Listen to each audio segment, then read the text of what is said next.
get started. Whoops. And I know, Omri, if you're listening or if you're watching this tape, that he has to start a Saturday morning class, so I told him we take these classes. And rumor has it, downstairs everyone came through on the first floor, that door is open. I assume the door downstairs is not open, is that correct? Way downstairs? Yeah. Is that No, that was open. That was open too? Yeah, I got it. All right, so people, if you're parking in the back, Andrew's recording that door's open. It wasn't last week though. Okay, but nor was the door on the first floor, so I think we're making progress. Yeah, she said she was gonna check. It was very nice of her, just because it would not be nice if we were all stuck outside. There's some days you wanna have class outside, today's not on that list, okay? So, anyway, guys, let me just summarize where we are, what we're doing, what we're gonna do today, and what our next two classes should consist of. So, we're making a lot of progress in our textbook, and like I said, from day one, if everything falls into place, the expectation would be we would go through the entirety of the textbook. So, hopefully make it well worth your while if you presumably purchased it. So we have the introduction, we have chapter 1, which talks about sources, which you guys are well versed about. What's your authority? Moved into chapter 2. Chapter 2, as I pointed out to you, is bifurcated into two parts. The first part looking at penalties applicable to taxpayers. The second part looking at penalties applicable to tax return preparers, and that's what motivates a lot of us to get out of bed and also scares us and gets our adrenaline going. And instead of ordering wine, we get double espresso or triple espresso just to make sure that every day is a new day that we're on our game. Talks about some of the other elements of what tax practice is about in terms of mistakes on returns, estimates, and the application of Circular 230 in the aftermath of the loving and originally decision. Come on in, Ming. No, that's perfect. No problem whatsoever. We're just getting started. So we finished up chapter 2, we went into chapter 3. Chapter 3 dealing with transactional planning and advice. And with respect to chapter 3, we looked at a whole series of issues that might come up in your practice, in particular potential client conflicts, that you have to be careful when you have more than one client, and most of you will hopefully have lots and lots of clients,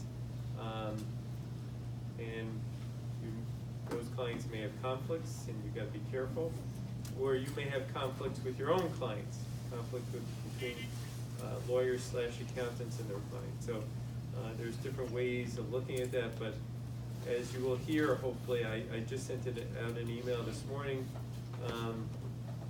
that we will have someone talk about malpractice on Wednesday, our next class, and client conflicts is high on the list of why people like us may get sued. Chapter 4 deals with two issues, just like chapter 2 is bifurcated into two parts. The first part of chapter 4 deals with client confidentiality issues, and it's not universal. There are some exceptions, but when in doubt, the mantra we heard from last class was try to, at all costs, maintain client confidentiality. And then we'll spend some time today talking about the so-called work product doctrine. And I have every expectation that we will get into chapter 5. Come on in, Gus. We're just getting going here. Once we finish up chapter 4, we will get into chapter 5. Chapter 5 deals with a whole series of issues of unauthorized practice of law. Will be the first. And I'll say this now, I'll say it again. Many accountants work very closely with attorneys. And if you're one of those accountants who work closely with an attorney, you got to make sure that that attorney is doing the right thing, and you have to make sure that in some form or fashion that you yourself are not engaged in the unauthorized practice of law. What are the parameters of that? So we'll be looking at that issue, second half of today. And then, just to give you a heads up, I'm hoping for Wednesday's class that we will finish Chapter 5. Chapter 5 deals with additional issues, in particular, what are the parameters with respect to soliciting clients and advertising. It's a big issue, so we'll be looking at those issues. A week from today, a little bit more foreshadowing, we should finish up Chapter 6. All right?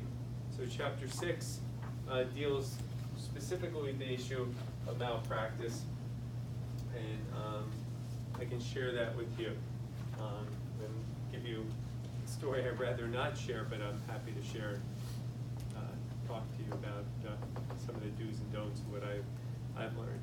And I was going to read to you a text exchange. I thought for sure I'd be telling you today about the outcome of my testimony earlier in the week. I thought, any jury in its right mind, when it's Friday, what do you want? I want to go home. So I actually figured that this would be resolved. I figured this would be resolved. I thought it would be resolved Thursday. I was surprised to hear that it wasn't, but then, so here's the text exchange just for your entertainment. So I wrote yesterday at 5:16 p.m., still no verdict, incredible. And then I wrote, yeah, so he responds to me, yesterday and this morning, they informed the judge they cannot reach a unanimous verdict. Well, I was asking the judge to let them continue because my instincts tell me they were close. They sent a message withdrawing their inability to reach a verdict and asked to continue to deliberate. Monday will be their 5th day of deliberations. So I just wrote, what would I respond to that? OMG. And he writes back, yes, that is what I said. So anyway, guys, the saga continues. So let me encourage you to come to class on Wednesday for a lot of different reasons. But you, like myself, will find out if what I said. He did earlier say that they specifically asked for a readback of my testimony, so that something I said resonated with them. But I don't know, maybe the other way around.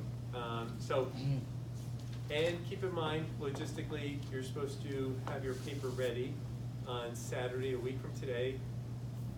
Rita, not Jackie. I don't mean you try to reach out, rightfully so, to Jackie. On Monday or Tuesday, I'll keep you, was sent, Rita, who's an administrative assistant to Kathleen Harmon, has all your email addresses. She's supposed to send you an anonymous number. So, V, you were going to say. Isn't her number already the essay number that's on the essay? I'm sorry? All of the essays have an essay number on Right. it. Can't we just submit with that essay number? You could, but let's see if I can, because then, let me I think mean, about that. Yeah, all we have to do is submit to Rita or Jackie or whoever and say, this is essay number 5 or 6 or 7. Okay, that may help too. Let me Yeah. think about that, because Okay. if you just submit with an essay number, Mhm. obviously I don't know who it is. Right. So, Right. but then you would have to communicate to Rita what that number is. No, Yes. I mean, because Maybe I'm putting the locked. essay number on it and I'm specifying what the topic is as well. Essay number, topic. So what Right, might but- work but- though is if we pass a little sheet around the class here, we each write our essay number on here. Yes. Hold it Yes. up, you don't look at it until after you graded the papers, saves her That's all the true. work. All right, let me just see if Rita gets you a number, and then we can decide Wednesday how you're gonna submit on Saturday, okay? Well, as a class, we'll come to a determination. I'm indifferent, I just wanna do the right thing, so it doesn't, I have no religion here, so we'll figure that out. Peter, is the thermostat turned down? I hope. Yes. All right, it always, in my opinion, gets a little warm in this Why on room. earth do they keep this building so much when no one's here? That's what I I don't know, it's strange how our country operates. All right, any questions logistically, and why not make your day Saturday morning more interesting? So we got the paper on Saturday, and then keep in mind, a week from Wednesday is the open book exam. It'll be approximately 2 hours, 2 hours and 15 minutes, at most 2.5 hours, something like that. Do not look for the traditional true, false, multiple choice, short answer. Look for more the short answer kind. Very similar to the kind of problems you have in the textbook. If you get stuck, have questions, or you're not able to follow something, just shoot me an email or reach out to me, and I'll try to get right back to you. I'm going to be here with the caveat that a week from Sunday, what are we all going to be doing? Parting? Super Bowl. Oh. Super Bowl. So, and Parting. I suspect many of you likely will watch it perhaps more for the ads than the game, but I don't know. I'm always curious what. Who's playing? I don't follow football. Patriots and the Rams. Patriots. Okay. I was about to say Again. something and put my foot in my mouth, so, so Last I'm year it glad was the Peter Patriots stepped too. up to the And the plate. Eagles. Yeah. All right, so that's sort of, but my point is I will be around, so if you do have questions, just let me know. Logistically, we're all good? Everyone knows what we're doing? All right. And let me, one last thing, and then we'll get back into where we left off. For those taking international tax, I know one of your questions might be what textbook, and I'm just waiting to find out if this new textbook's gonna be available. So, just by mid-February, I should know. So if you're taking that class, just a heads up, we'll iron that out in a few weeks. All right, so I believe we left off on page 185, right? That's what your notes reflect?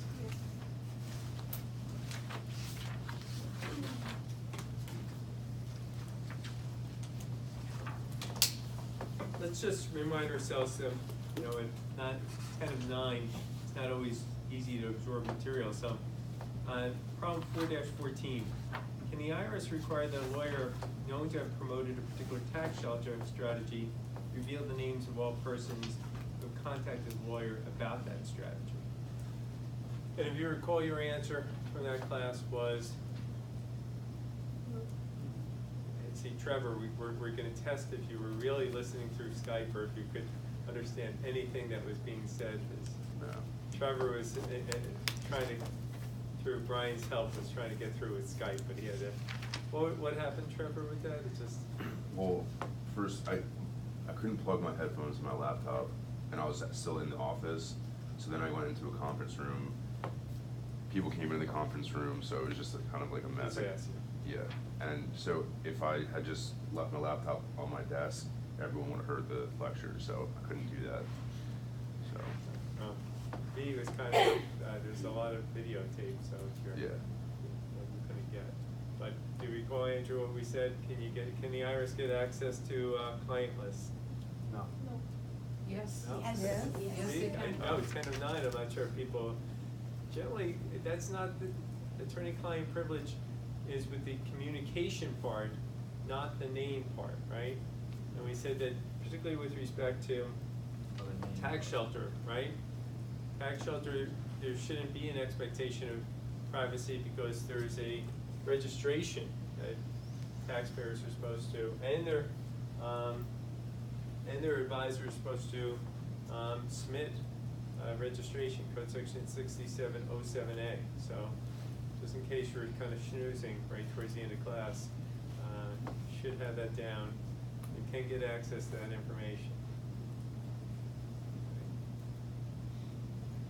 And we're bearing witness, keep in mind, initially, what is scaring the heck out of people with respect to these offshore accounts is that the IRS is going loaded with subpoenas and saying to these banks, who are your clients, right? If they have any US presence.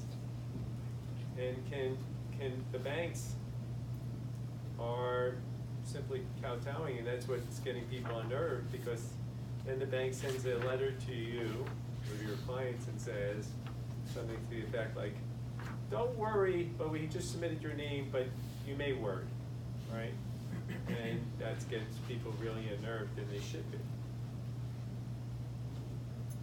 Then it is too late, right, to do Bob Stern talked about voluntary disclosure. And if the IRS has your client's name already, right, then it's too late to do a voluntary disclosure. And keep in mind, I think everyone in this room, anyone in this room who has a PTIN number, right, one of the questions they ask is, essentially, have you been filing and filing accurately? So no one in this room and no one in your office should have that issue, right? We would hope. Question B. Can the IRS require that its lawyer reveal whether each person, or in the case of a person who requested the information on behalf of the entity, such entity actually implemented the strategy?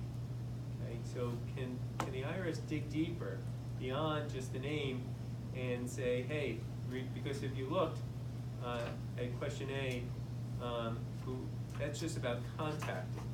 So can the IRS take it a step further and ask if the person went beyond simply contacting and asked if they engaged in the strategy? And look at this case, 2004 case, well, 2003, CERC was denied. The parenthetical. Because participation in potentially abusive tax shelters is information ordinarily subject to full disclosure under federal tax law, participants had no expectation of confidentiality about being identified as participants in tax shelters, otherwise subject to list maintenance and registration requirements. So you can see taxpayer loss that the IRS was able to gain access to that kind of information. And there is a 1993, much earlier decision, we're getting a direct quote from that case. In the absence of special circumstances, client identity and fee arrangements do not fall within the attorney-client privilege because they are not the kinds of disclosures that would not have been made absent the privilege, and their disclosure does not incapacitate the attorney from rendering legal advice. So when it comes to accountants, John, is that something that might be protected or less protected or more protected, John? Seems like not, I would say. Okay, not protected on what, under what code section?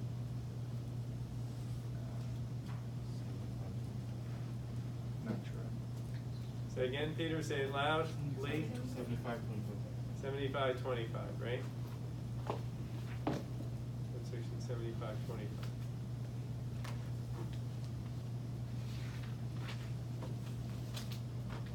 So ultimately, anything with the tax shelter is very much open. Yeah. Now, my point is, John, if it's not, attorney-client privilege doesn't apply. Remember that Code Section 7525 was to fill sort of the same role, with the caveat it doesn't apply to criminal or tax shelter cases. So if the attorney-client privilege doesn't apply, certainly CPAs cannot invoke it. It doesn't go beyond. So certainly if an attorney would lose, an accountant would de facto lose. That was all I'm saying.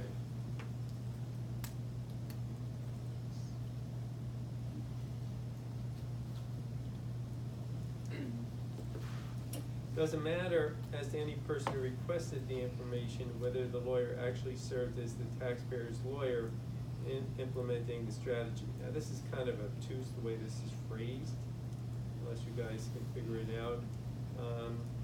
I think what it's saying is if someone other than the lawyer implemented the tax strategy, suppose there was a tax shelter promoter, then the IRS would have much easier time gaining access because non-attorneys, non-accountants have no privileges, right? So again, if there's someone involved in the process of tax shelter promotion who is neither an attorney nor an accountant, they're going to have a much easier, the IRS will have a much easier time gaining access to that information.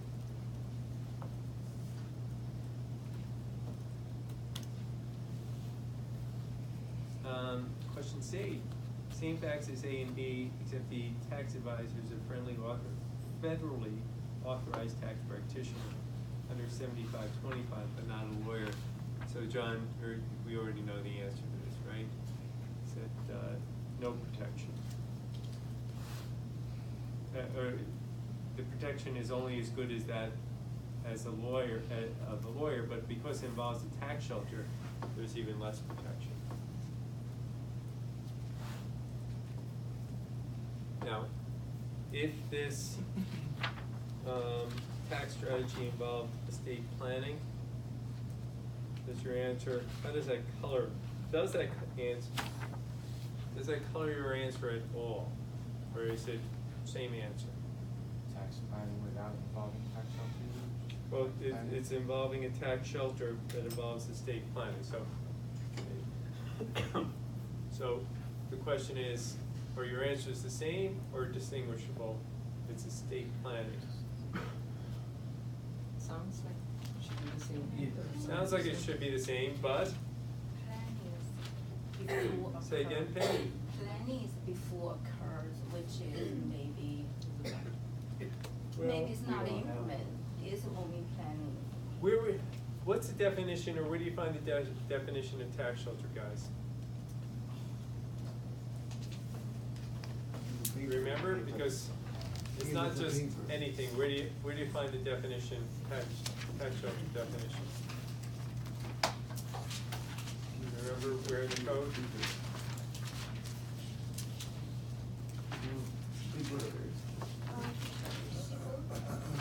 No, 66, 62.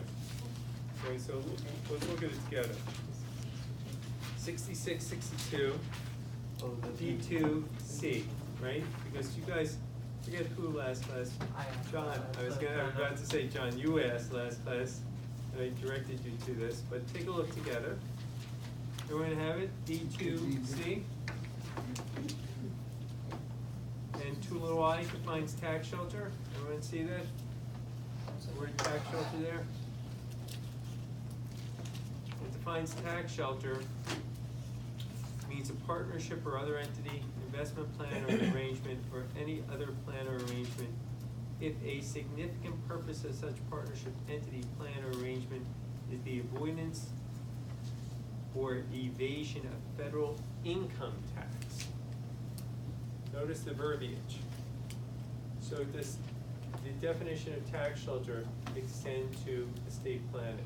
Where is that So again? avoid the 66? state tax, then no. If the plan is to avoid estate tax, the answer is no, believe it or not. 62. 66, 62, D2C. Got it. Got it? So the answer is no.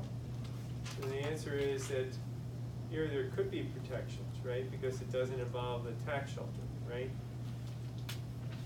So communications could be protected, both for the lawyer and the accountant.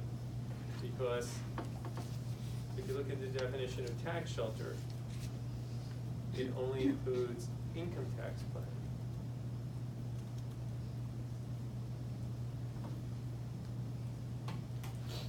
A little tricky.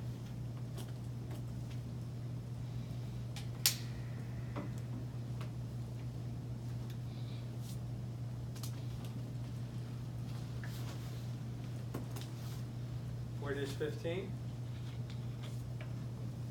Bob and Linda filed federal and state income tax returns for 2014. A year later, Bob filed for divorce.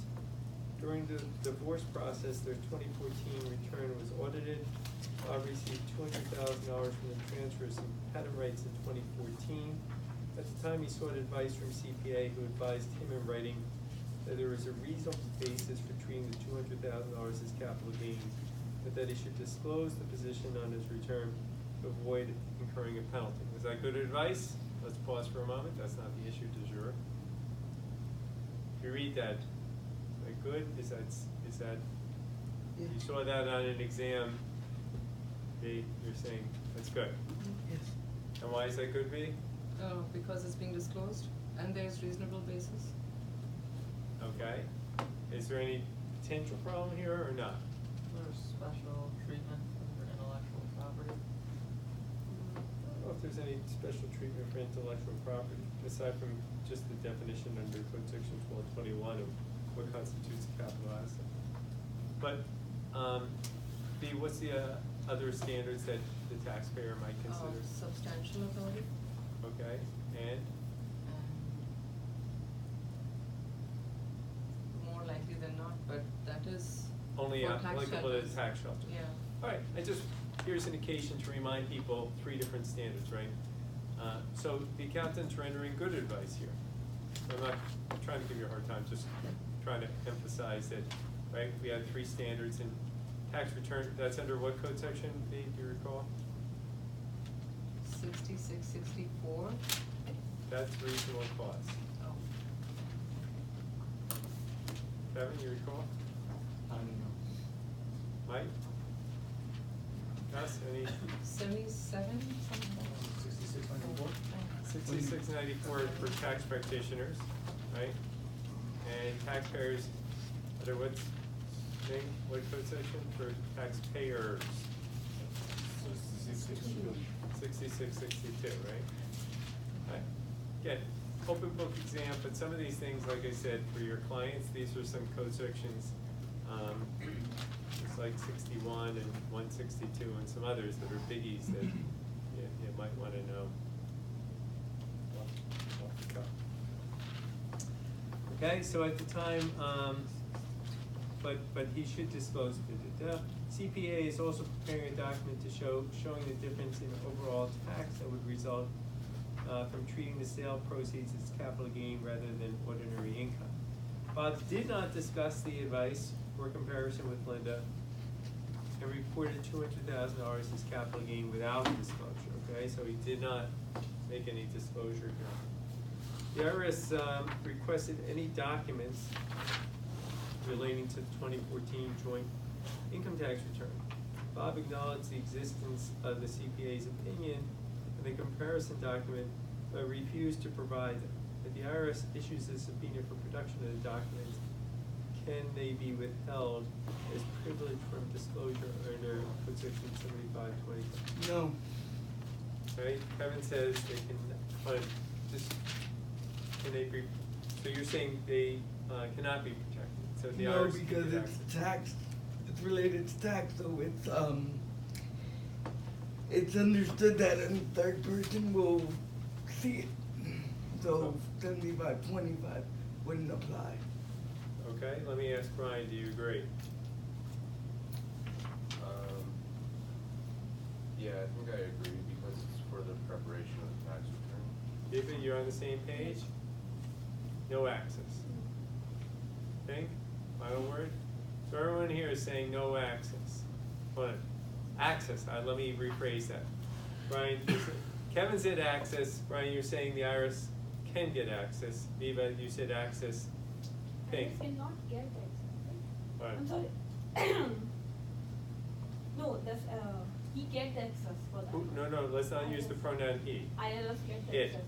IRS get the access. It. The agency you said would get access. Yes. Pink, do you agree? Yes. Anyone disagree? Everyone's saying the IRS could get access.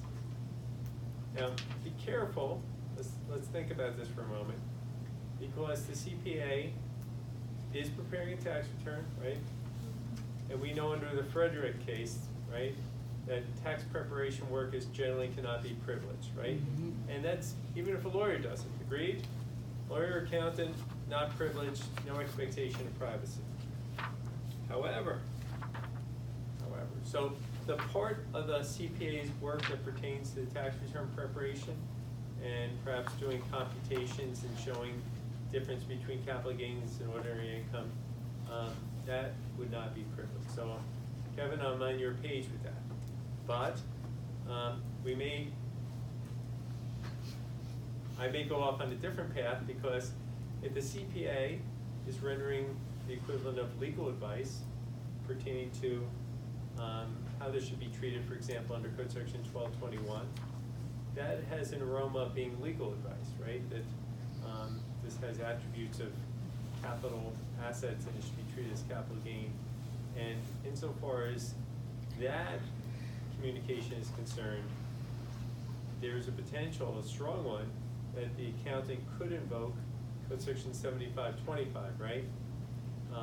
Particularly because, at least to my knowledge and your knowledge, as presented in this problem, this does not pertain to a tax shelter. does not pertain to any criminal activity, right? So, Code Section 7525, in this context, might provide for a limited privilege, Kevin. Remember that we've seen some cases where some documents are considered privileged, some are not. So it's not, when you represent someone, that it's an all or nothing kind of thing. Right? This, you can play the role of Solomon. You can split the baby in half. Right, so if you're So within the opinion, it could be argued that there are legal, rights within the opinion. right, that there could be items that would be held to be privileged. Now, what would a court do, if you recall? It might examine Camera? in camera. Camera. Okay, don't ask me to spell it, but we've seen it before and it's in the cases. Where Where they the court, review it and they pull out whatever they right, feel. the court can pull it out and we say this is privileged and other information is not. And then that information they feel that would be revealed only. Right.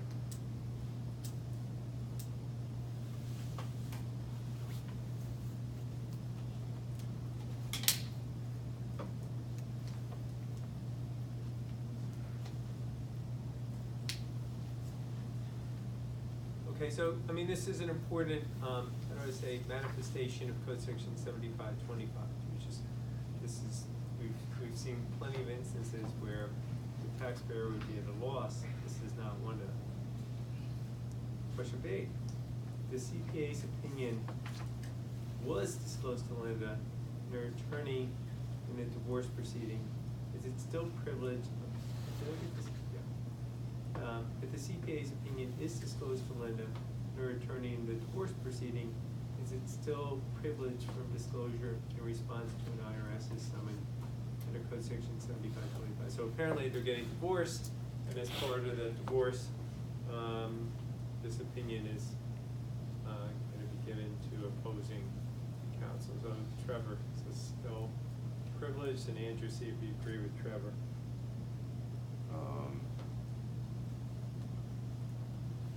I would say yes.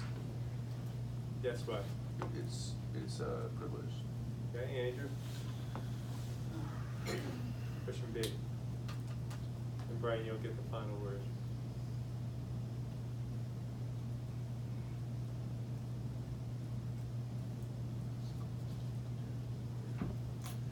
Not sure. Right? I would lean in agreement with them, but I'm really not sure. Okay. I think it's still privileged. Still privileged. Okay, let me just, Viva, John, Dixie, quickly down the aisle. Viva, privileged or not? Good. Binary world. We're not gonna split the baby.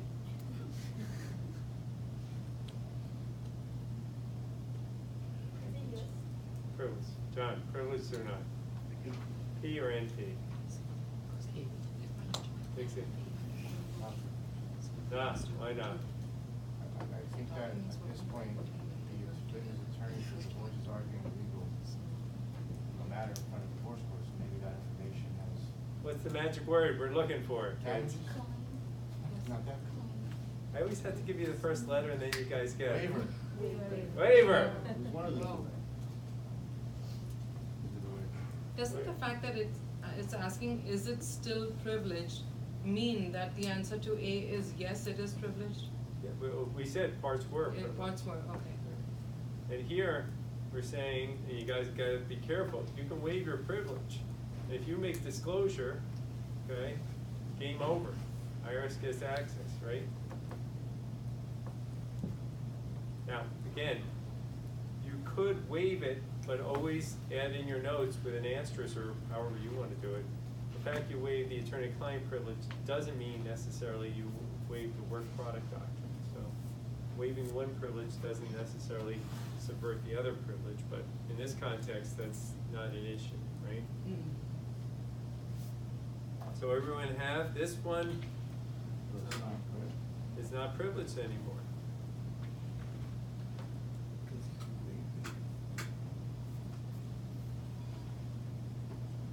Question C. The If the state revenue, agency by summons requests any documents relating to the 2014 state, I suppose this is New Jersey.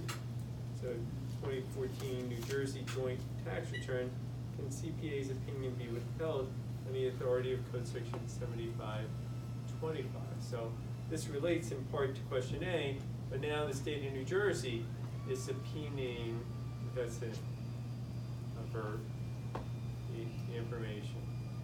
So, Mike, Gus, what do you guys say? Can the state attempt to get access, and even when it does, can you guys, on behalf of your client, invoke the 7525 privilege? Say yes. Yes, Gus? Would be similar to A, same situation as A. Same as A and B?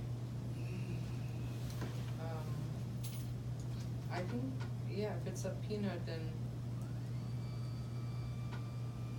yeah, it is the same as A. Do we have a different answer, or everyone's on that same page?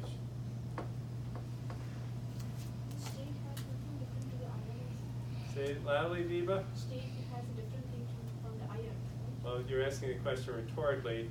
Viva's saying, hey, does the state have something similar? And it doesn't. So the point, Viva's point is, I think it's your point. Yes. You can't invoke a federal statute to protect you from the state taxing authorities, right? Remember, the state of New Jersey is not bound by federal law, agreed? Yes. And Code Section 7525, we know is part of Title 26, which is federal law. So then they just have the state do their dirty work, the state Well- discloses the information, and now the IRS comes stepping and says, hey, they had this, so let me have a piece of it. Look at the rest of the problem, John, you're right on. If Bob complies with the state revenue agent summons, is IRS opinion privileged from disclosure to the IRS? Probably not, because once you waive it, you have waived it. If the state revenue agent receives the documents and then sends a copy of the opinion to the IRS, can the IRS look at the opinion? And probably can. So either go to jail, or waive all your rights and also go to jail. How much jail do you want to go to? You could be like Roger Stone and give the peace sign and see where that gets you. You wanna go to state prison or federal, I think you're. That's a big issue, I'm dealing with it right now. Kevin? I have a question in regards to the waiver. Does the person give such waiver, or does the entity like the IRS or? Well, let's be careful. I think I can answer at least part of your question. Invokes it. It's the taxpayer. Okay. So it's not the state, or excuse me, it's not the agency, it's not the IRS. The question is, do you waive your attorney-client privilege? And the government is not a client, right? So we're talking about taxpayers who have the privilege. Do taxpayers waive that privilege? Right? Mm-hmm.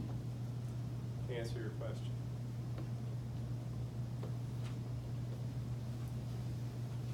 So what's the answer for C? Either they They can get, there is no privilege. How's that for your notes? NP. All right. Get it down to 2 letters.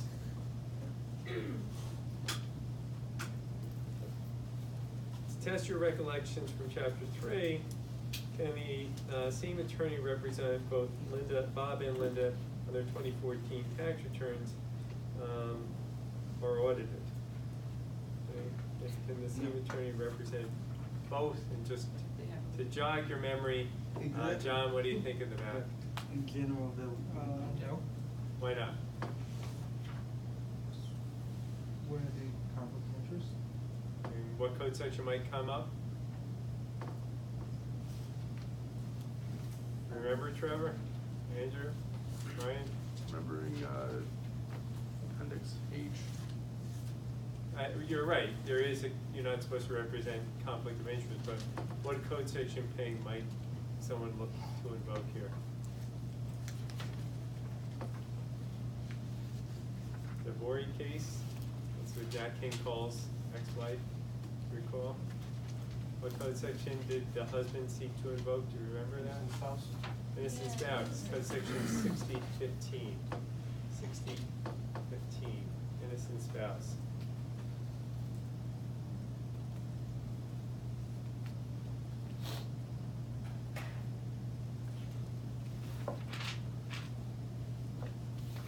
Just to remind ourselves from last class, I'm testing myself, so here, 3 code sections that I said you might want to introduce to your repertoire. If I do this right, 7491, right? What does that deal with? Do you recall from last class? Burden of proof issues, right? 7491. Who's the burden of proof on? Initially, From initially burden of proof. And if it's initially fraud, the taxpayer, and then if they it's come fraud, through. the government. Right.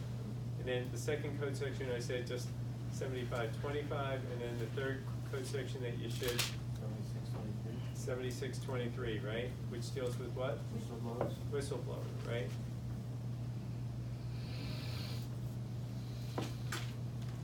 And keep in mind, you guys, depending on what your client, sometimes can have some interesting information, and if you put together a comprehensive package, you can negotiate with law firms with these whistleblower rewards and get, in that case, I think you're fine to get a contingency. So if your client happens to have some really good information, you can really help your client package it. Some of these law firms, all they do is these whistleblower cases, and they can include you as getting a portion of the award. So. For these burden of proof, code section there, that's only for civil matters. Absolutely, it's for civil. Because criminal, it's still. Criminal is always gonna be, the burden of proof is on the government. It's beyond a reasonable doubt.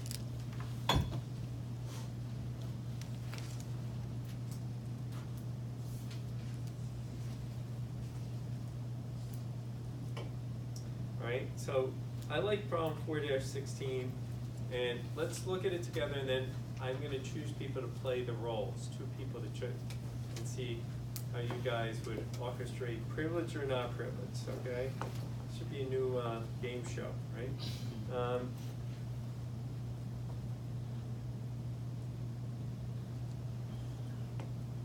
There's some interesting game shows out there, or contests that, 4-16, before I get down that rabbit hole. Client is approached by CPA 1 who offers to provide his client a plan that will generate tax losses to offset his client's large gain from selling client's business. Client hears out CPA 1. Client expresses some doubt because, hey, too good to be true. CPA 1 refers client to CPA 2, who provides client a written opinion about the tax consequences of the plan. Client agrees to move forward with the plan. Client retains lawyer to implement the plan. In March the following year, client goes to enrolled agent for preparation of client's income tax return. Enrolled agent calls CPA 3 with client approval for advice about tax consequences of the plan, which CPA provides in writing. Enrolled agent relies on this advice in preparing client's return, which, if any of the communications with these different people are privileged. So but this is real. This is not like, oh, the authors went off the deep end. This could really happen. So what I'm going to propose is that Peter and Dixie, you role play, you're 1. John, Viva, you're 2. And then Ming, Ping, you're going to play the role of the lawyer. Gus, Mike, you play the enrolled agent. And then B, Kevin, you play the role of CPA 3. Now, I'm going to just take 2 minutes to talk to each other. Sorry, people on my left here. Think about this yourselves, but talk to each other and think if you should be privileged or not. So take 2 minutes, come up with some determinations. And vocalize them with your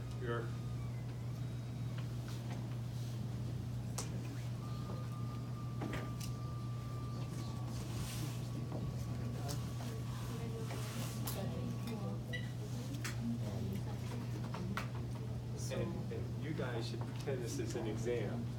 And just, you got a lot of players here, write down P or not P, to see if you think you're right. Because I think it's a good exercise. And you come up with a rationale, just to see if you're with the program. And gave it to the client. But then the client went to a lawyer to retain the lawyer to implement the plan. However, the tax return was done by an enrolled agent, not a CPA. It was done by the enrolled agent.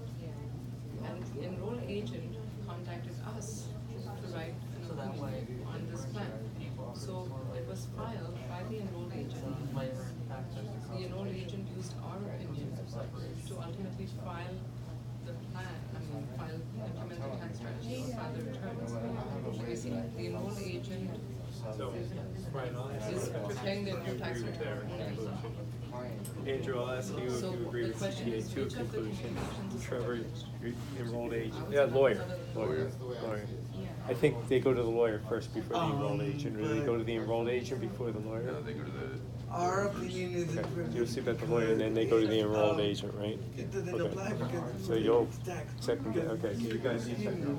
Regarding the tax return that he made. So that would be privilege. So the tax return, you're saying is not privileged, but our opinion which we give about the tax return Is not. is not, okay. Yes. So it's not. Yes. Because it has to do mainly with tax, and there's no expectation of privacy, because that has to be given to somebody. Right. So then the only thing that's privileged is the lawyers? I would say the lawyer, but we have to do with number 3, so, Yeah, we are number 3, yeah. so I think that's the only one we have to handle. Take 2 more minutes, we're almost coming to a conclusion. His stuff wasn't privileged at all. Right. But then what do you think our CPA was? I, obviously, the first one. But those were opinions, those were not used in the. Yeah, those are, if they weren't used for the preparation of anything related to tax. Even though it was the same opinion, pretty much? Was it the same opinion? What does it say about CPA 1? CPA 1 gave the idea, CPA 2 gave a written But opinion. the idea of CPA 1 was basically a tax shelter. That wouldn't be a privilege. That would be. It doesn't say tax shelter. It sounds like. It sounds like it, okay. Okay, let's see how this shakes out. So, CPA 1, Dixie, Peter, privileged or not? I think ours is privileged. I think it's privileged. Okay? Brian, you're the judge. How do you rule on this? I said no, because that sounds like a tax shelter. Okay. So, why argue with the judge? No, I don't think it's a tax shelter because they're just providing advice on how he can sell his business and possibly write losses. It's just an advice to protect him from possible litigation with the IRS, violating, I guess, whatever, I don't know, whatever they can find. Well, maybe the advice about selling the company but generating the losses, I think that part wouldn't be. Good grace. You don't know where those losses are. Am I the appeals court? So the judge has ruled and I'm the appeals court? Yeah. Andrew, were you gonna say something? Second district. I didn't read it as a tax. Third district, tax we're in the shelter. third district. What's that? I didn't read it as implying the tax shelter. I read it in that context. Well, I did. do people, now, keep in mind the language of 6662 D2C, which is the tax shelter language. Use the word promotion of, you remember from the, again, it was late. Look at page 180, the Valero case, right, that we looked at towards the end of last class. And there the taxpayer was asked to produce information pertaining to their accountants who had put together this vehicle to secure a large tax loss. And the taxpayer said, well, this is not a tax shelter because it's not a cookie cutter, it was only dealing with us, and the court had no patience with that. They said, hey, if you're promoting a vehicle to manufacture tax losses, that is a tax shelter. It did not give protection. Did not give protection.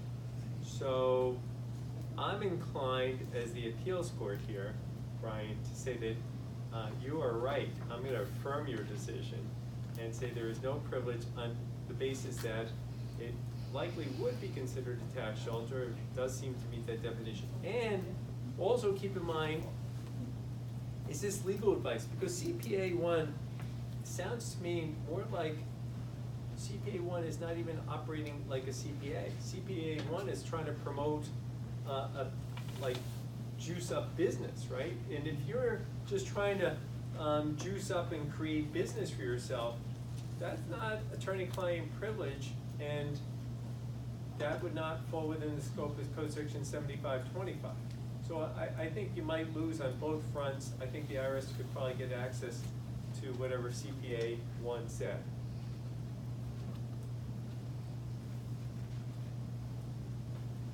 All right, well, now it's off to CPA 2. CPA 2, John, Viva, you're CPA 2. Privileged or not? Privilege. Privileged. Now, goes to the district court. Andrew, you're the judge. Yeah, I said One privilege. CPA, one side. Okay, why? So you had said privilege. Well, the opinion letter would be privileged, right? I'm asking you. Well, let me ask John and Viva, and then you'll see if you agree with. It's not being used in preparation of the terms. To It's just protect. an opinion letter. So,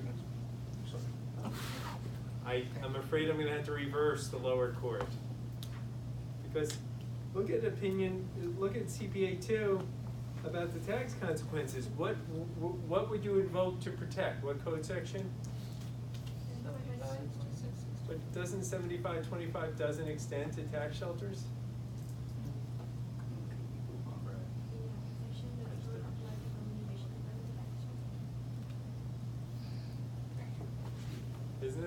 Didn't we just agree that this is largely just a tax shelter, guys?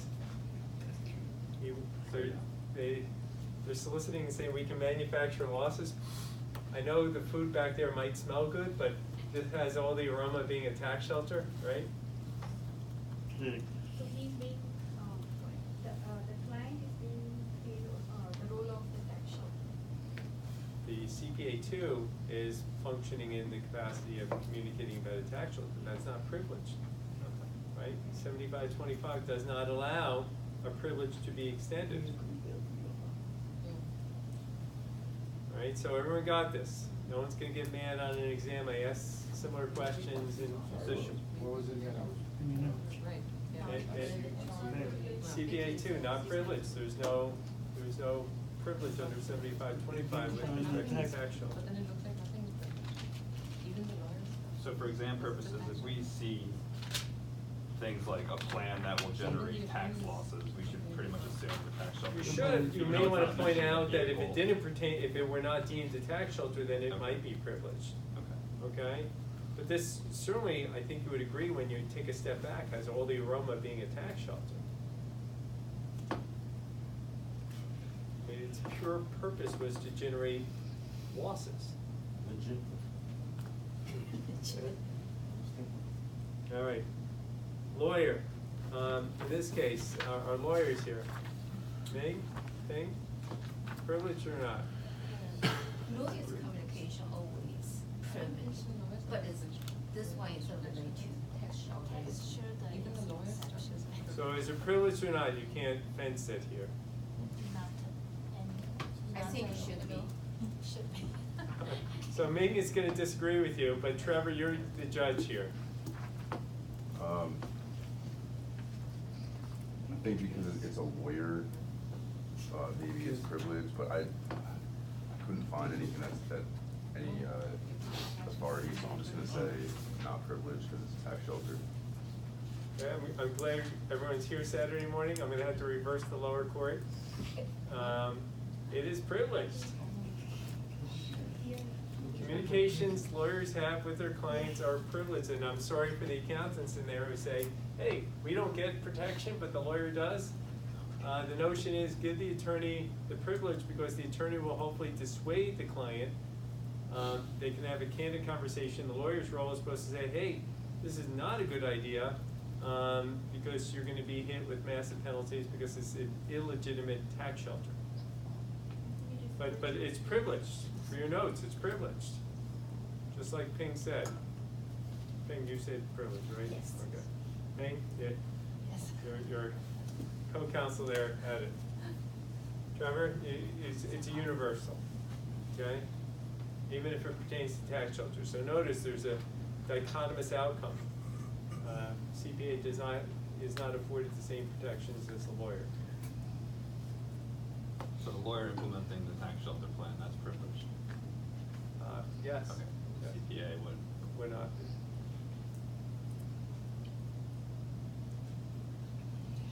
Okay, so,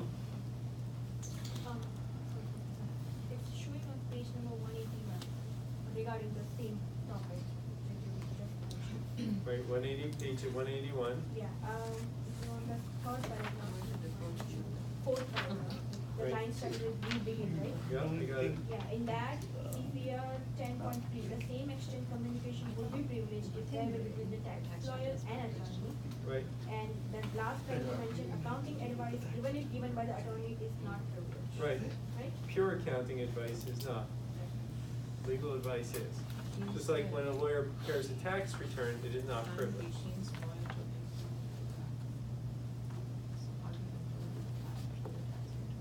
Okay, so we're down to, we have CPA 1, CPA 2, we have lawyer, now we have the enrolled agent. So in this case, Mike, Gus, privileged or not? Not privileged. Not privileged. Mike, you agree? And district court, I would agree. why?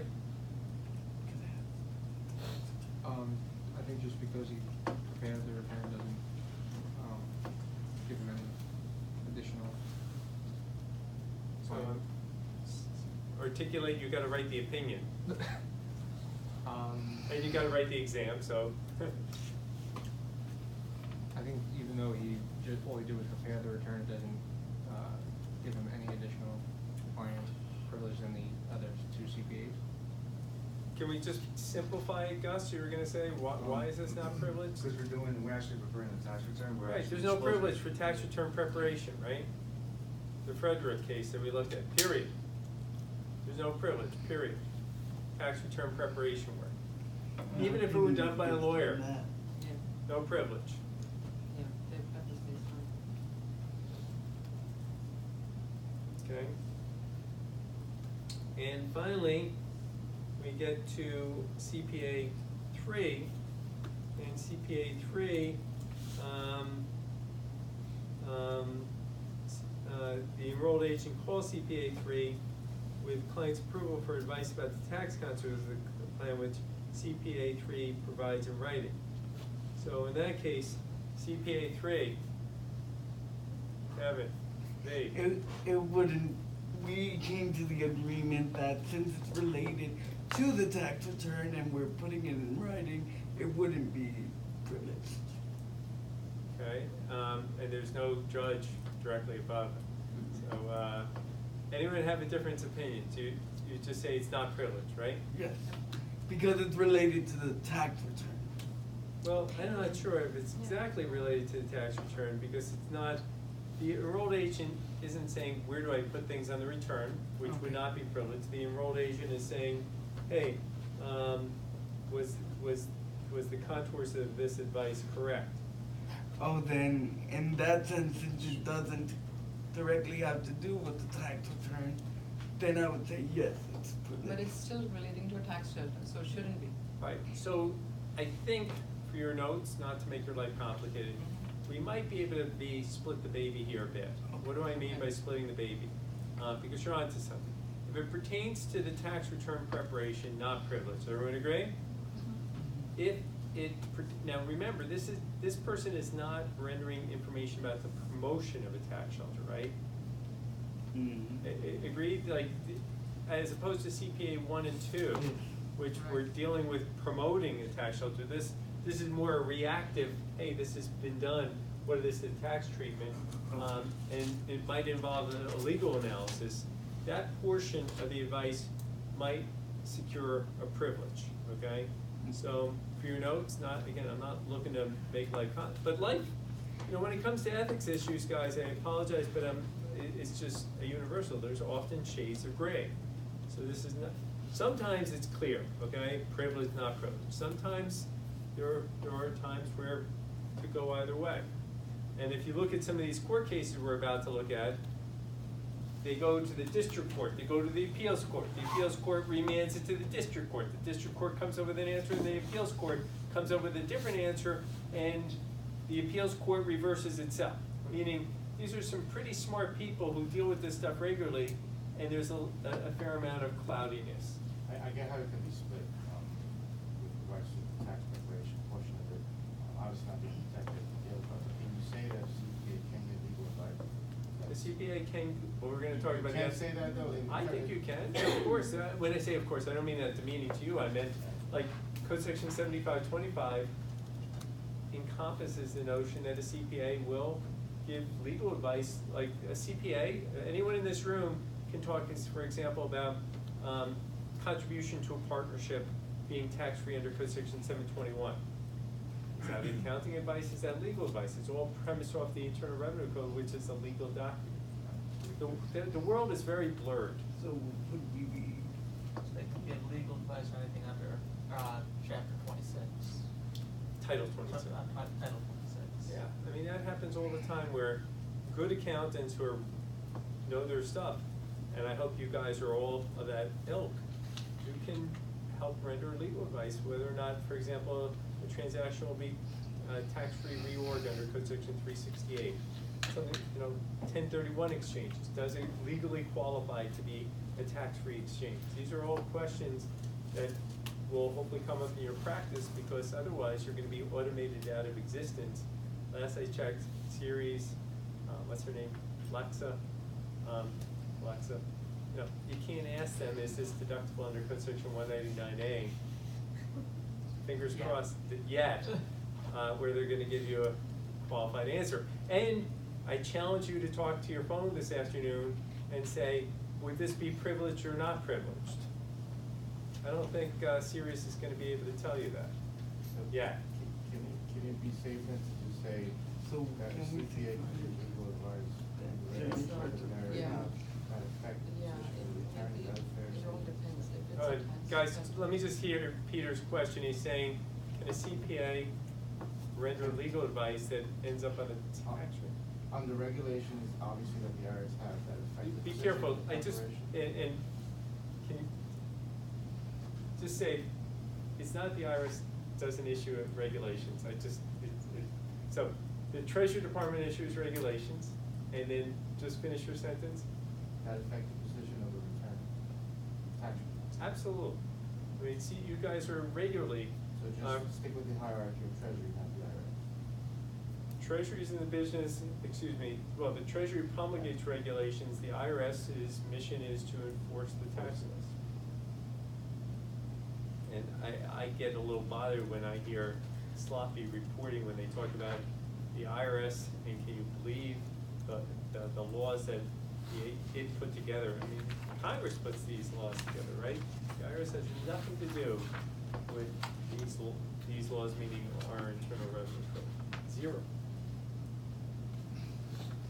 All right, 4-17. The IRS will sometimes request a copy of an engagement letter and/or fee agreement between the Circular 230 practitioner and the practitioner's client, perhaps to determine the intended use of money deposited with the practitioner, or determine if there is something improper about the engagement. When a practitioner receives a request, how should she respond? Okay. Under what circumstances could an engagement letter or fee agreement be privileged, and no matter whether the practitioner is the lawyer? So in this particular case, guys, are these your engagements? And it directs you to, might as well just look at Circular 230, 10.20, right?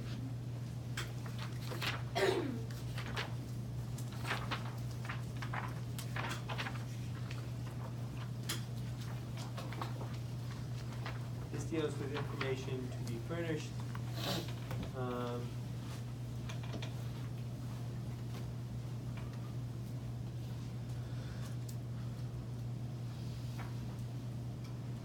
It just says, to the Internal Revenue Service, a practitioner must, on the proper and lawful request by a duly authorized officer or employee of the IRS, properly submits records or information in any manner before the IRS unless the practitioner believes in good faith and on reasonable grounds the records or information are privileged. Anyway, can the IRS request this information? Can the IRS give access to this information? And this gets back to something we raised before. Can the IRS get access to this information, guys? No, You say no, Viva, why not? it's not before the package to the IRS. I'm sorry? Sorry, I think it is in circular 239.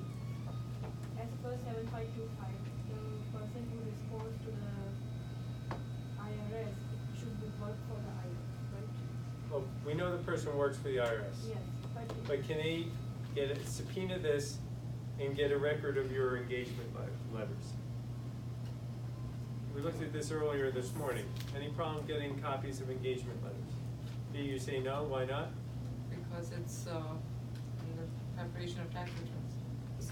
Well, it may not deal with tax returns per se, right? People may retain you to help them understand a transaction better. So I want to get away from that.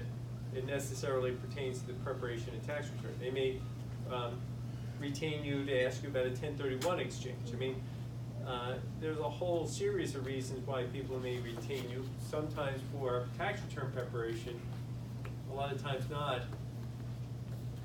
Or is those retainer letters that you should get, everyone in this room, whenever you have a client, should get a retainer letter. Could the IRS gain access to that information? And you recall that when it came to tax shelters, one of the first questions we looked at before, it could, right? Because that is not communication, right? Simply having a retainer letter is not communication.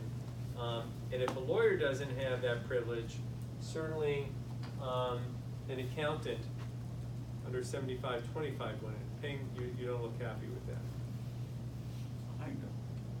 Can you live with that answer, Ping? What's your hesitation, Ping, about that? You're okay? All right, so the IRS often could, if it subpoenas you to get copies of your retainer letters, could look at that information.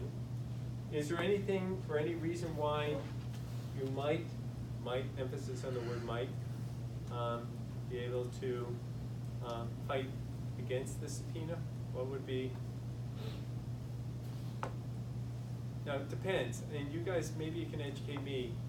And I know Ping is in-house, but many of you solicited retainer letters because you deal with clients, right, John? You get retainer letters?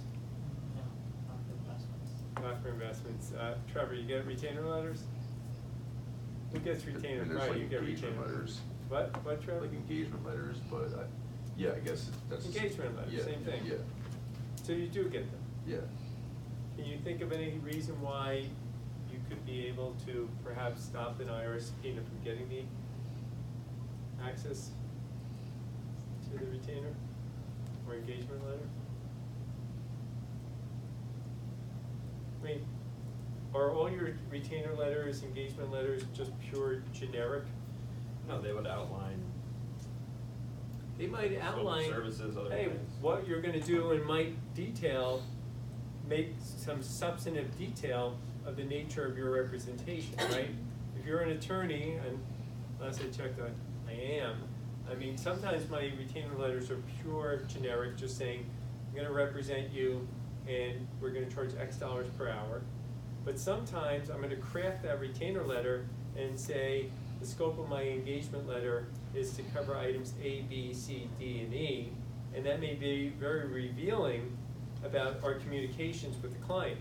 In that case, we would say that information is privileged, right? We would have non-privileged information and privileged information. So a retainer letter could have indicia of privileged information and non-privileged. And by extension, an accountant under 7525 with respect to your engagement letters, retainer letters, you have the same right? Assuming it's not criminal or it's not pertaining to a tax shelter, you have those same protections, that if you outline to a client substantive information, then that could be protected. Give me an example again of what part of the opinion on the And sometimes I will detail in the opinion letter the contours of my conversation with the client about a particular transaction and say what I intend to do. As a result of them conveying A, B, C, D, and E, my objective will be to produce an opinion letter or write a brief.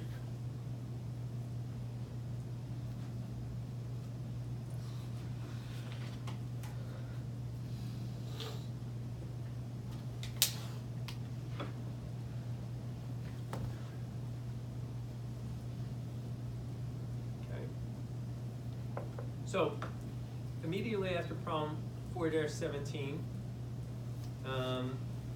it says, separate from code section 7525, communications between an accountant or other professional and the client may be protected or covered by the attorney-client privilege if the accountant and parenthetically or other professional is hired to assist the attorney or law firm in rendering legal services. It says this relationship is commonly referred to as a cobble. If my pronunciation is correct, and if it isn't, I apologize. Cobble, cobble, anyone? Cobble? So,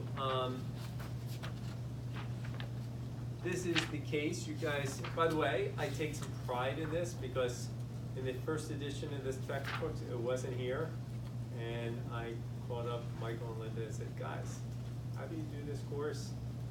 And you don't have a cobbled decision, so I take some personal pride that this case is now part of the textbook,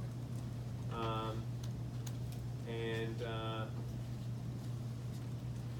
it's an interesting case. I don't know if anyone had a chance to read it, but some of you, and I distributed last class, if you recall, just to remind people, a sample cobble letter. You can go online.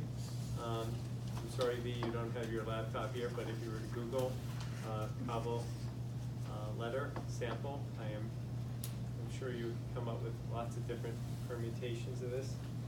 The one I Xeroxed and distributed to happens to come from something called the B&A portfolio, which people widely use. And by the way, non sequitur, but if anyone is getting stuck on RIA checkpoint, I'm hoping you use it for whatever you're doing in the office, but also from your sample essay. If you're getting stuck for whatever reason, call me and I'll get online simultaneously, and we'll give me 5 minutes with you and I'll try to get you to whatever you need, okay? It is an extraordinarily useful tool. I regularly get calls from people who don't have access to it and say, can I just borrow you for 5 minutes, help me out with a search. So, and like I said, if you had to do it on your own, this could easily cost $10,000 or more to get access to it. So please make good use of it. All right, getting back to USD cobble. Anyone want to talk about the case? I'll help fill in the gaps. What happened here? Kevin, I don't know if you had a chance to read it. Or did you bring your book? You happened to call on me the day I didn't read. All right, I thought you might have read it. John, did you read it? I get a chance. Viva's got her hand half up. Yeah. So you have to. I will help you. Okay. In this case, the fellow is first he worked for the IRS before that. One law firm, he hired him as in helping him to Right, so a law firm retains the assistance of an accountant. Yes. He's not a lawyer. He works for the law firm. I will point out again that, just to make you feel better, that this is not easy stuff. On page 187, the first paragraph of the opinion. By the way, Judge Friendly, first of all, you gotta like his last name. Who's not gonna like Judge Friendly, right, guys? Happens to be one of the, never made it to the Supreme Court, but very renowned jurist, okay, just so you know that. There's some superstars who sit on the appeals court, never make it to the Supreme Court, but they just have a reputation of just being really, really bright and good jurists. He's one of them. And he points out in that first paragraph that sort of both parties got it wrong here, so if it makes you feel any better, both the IRS and taxpayer, he says, due to their extreme, erroneously taken positions by both parties in the court below. So just want to point out that. So we have. It was remanded twice. I mean, there's a lot of things going on here, but let's see the upshot of this opinion where, as typical in these cases, is that the IRS wants access, subpoenas information from the accountant. The accountant says no, and the IRS says, hey, there's no privilege. And on page 187, towards the bottom, the last few lines of the second full paragraph of the opinion, says the law firm advised the assistant U.S. attorney that since Cabo was an employee under the direct supervision of the partners, Cabo could not disclose any communications by the client, the result of any work done for the client, unless the latter consented. The assistant answered that the attorney-client privilege did not apply to someone who is not an attorney. So the government takes, remember guys, this is a half a century ago, right? This is more than a half a century ago, and takes this opinion, or takes this, says the attorney-client privilege only applies to attorneys, hence its name. Attorney-client privilege, if you ain't an attorney, ain't no privilege, right? So the U.S. government wants to take a very tough position here. So much stuff that judge also so much angry on. Yeah, well, the person. the lower court, though, I have to say, subscribed largely to this opinion, okay? The judge at the time, and you know, again, you gotta remember this was being rendered over 50 years ago, essentially says to the accountant, hey, you ain't got no privilege, right? I'm obviously paraphrasing, and it said, there's some verbiage here, the judge was equally clear the privilege was never quote-unquote extended beyond the attorney. And I told you, I mean, I'm not so sure I would have been as brave as this accountant, because he really stood his ground, and the judge was so frustrated, sentenced him to a year in prison. And again, I don't know if I would have been able to walk away and say, well, I'll appeal. I might have broken down right in court there, guys, okay? So at the top of page 189, the court held him in contempt, sentenced him to a year imprisonment, ordered a commitment, and denied bail. That is tough. He was in a bad mood that day. He was in a bad mood that day, I'll tell you. Not so friendly. What was that? I said Judge Friendly wasn't so friendly after all. No, this is not the judge friendly. Is Oh, the circuit court. Oh, this was a He's different judge. reviewing the lower court. Oh, He's- okay. I think he's kind of. Judge Kishan? I C-A-S-H-I. I don't know. Okay, there's the lower court judge. Yeah. What's the name? Keshin, right? Yeah, Kishan. Right. That's on the top of page 188. And Judge Keshin, I've never heard his name before and after this case, so maybe he did not earn the respect. Judge Friendly, on the other hand, is saying, hey, my brethren judge at the lower court didn't get this right. So on page 189, Judge Friendly is friendly. the first full paragraph, there's a nice summary here. Here the parties continue to take generally the same positions as below. Cabo, that his status as an employee of the law firm automatically made all communications to him from his clients privileged. And we're going to learn that's erroneous, that not all communications with clients are privileged. Just because you get your paycheck from the law firm doesn't give you carte blanche that all communications are privileged. The government is going to screw up too, because it says the government that under no circumstances would there be a privilege with respect to communications to an accountant. Okay, so we're gonna learn that that position is erroneous as well. Biba, why does Judge Friendly decide here and why? The last train that government did not hear the dispute that privilege covers communication to non-lawyer employees. I don't know what this meaning, menial and. Menial. Yeah. It means like a low-level job. A menial job is one Or that. ministerial responsibility that involve relating communication to an attorney. Right, so let's start with a basic premise here that we would all expect that if there were secretaries, and it sounds pejorative, these are called menial jobs, right? These are where you don't need a lot of training, but if they're employed by the law firm and the attorney directs his or her secretary to type something up, that would remain privileged, right? Because in the 20th century and certainly in the 21st, you may need someone to assist you, and no one's waiving their privilege just because you're gonna need someone to help Xerox something or make copies of something or type something. So certainly the way the world works is the attorney-client privilege extends to those people, right?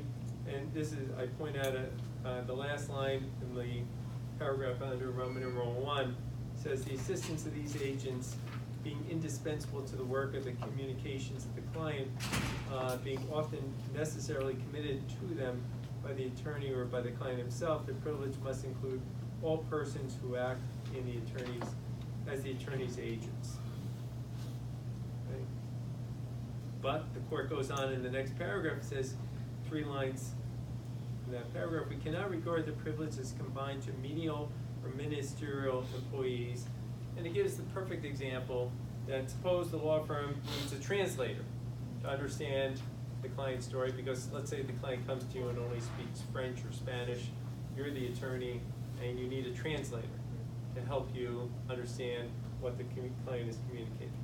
Would that be privilege, Viva? Here mentioned, yes, privilege over here. Yeah, that would absolutely be privilege. Everyone agree?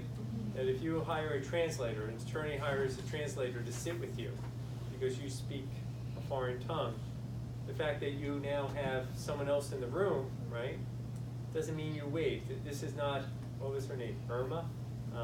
Or Earl, I apologize, the plumber. Remember that when we were sitting in the diner, in one of the examples, and Earl's sitting down with Jan, and Myra was her name, comes sauntering into the diner, you say, hey, there's no expectation of privacy because Earl the plumber is sitting there, right? It's actually made in confidence. Right, with the expectation of confidence.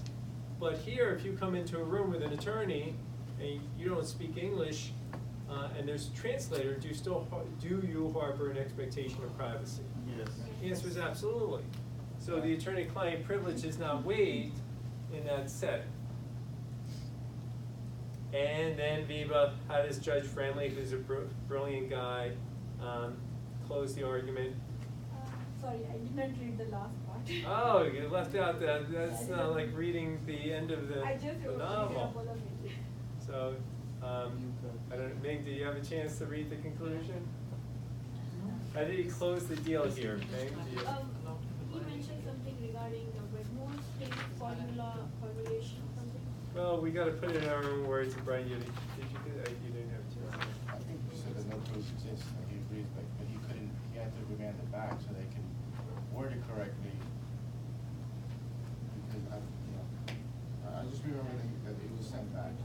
It was sent back, but at the end of the day, guys, He feels Kevin, that no privilege I mean, this is one of those cases, if you don't mind, I'm not sure, I mean, again, history has proven Judge Friendly to be, I don't know if he needed to remand it because, Kevin, were you gonna say something? No. I mean, when you read the last paragraph, he sort of says, hey, an accountant is a translator, right? The accountant is functioning in the role, translating, it's not a foreign language, but translating complicated numerical conclusions or whatever that the lawyer needs, right? The lawyer doesn't understand. I'm a lawyer, let's suppose, and I don't know anything about accounting, but I hire an accountant to help me understand and absorb whatever the client has going on from an accounting perspective. well, they're not translating a foreign language, but they're translating these numbers which are foreign to me. That should still be privileged, right? The client is yes, the accountant is sitting down with me, the attorney, and the accountant and the client, but the client still harbors this expectation of privacy. We just need this third party, namely the accountant, to help us understand the numbers. Mhm. That should be privileged. And yes, this case was remanded consistent with this, but I am sure at the end of the day, this was held to be privileged. And now we have, in the aftermath, all this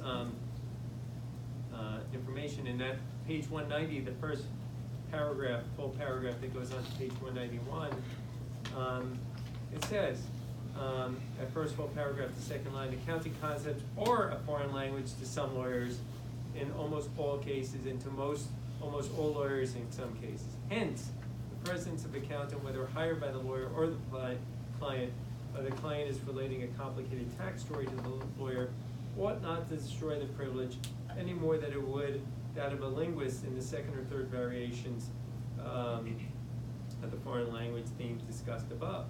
The presence of an accountant, if the presence of an accountant is necessary or at least highly useful for the effective consultation between the lawyer and the client and the lawyer, which the privilege is designed to permit.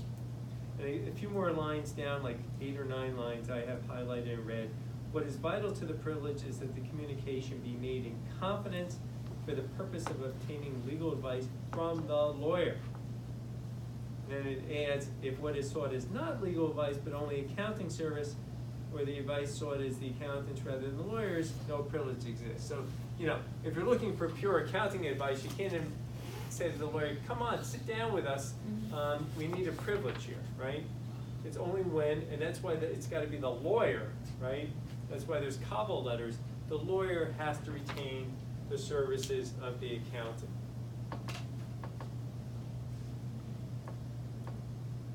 Questions? Everyone's good? All right, so we have problem 4-18. If you ever get involved with a potential criminal issue, you get involved with a tax shelter issue, you guys know before you start work, if the client's in hot water, probably what should be done, probably you should say to the client, listen, whatever discussions we have, right, aren't gonna be protected under Code Section 7525. You should seriously consider getting a cobble letter, getting an attorney, and having that attorney hire me, and then together we can give you good representation, okay?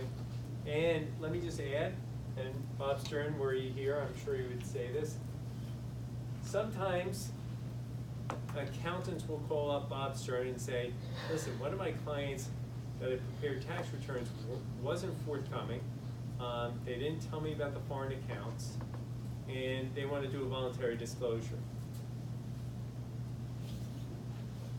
What does Bob Stern say? Everyone had the visual?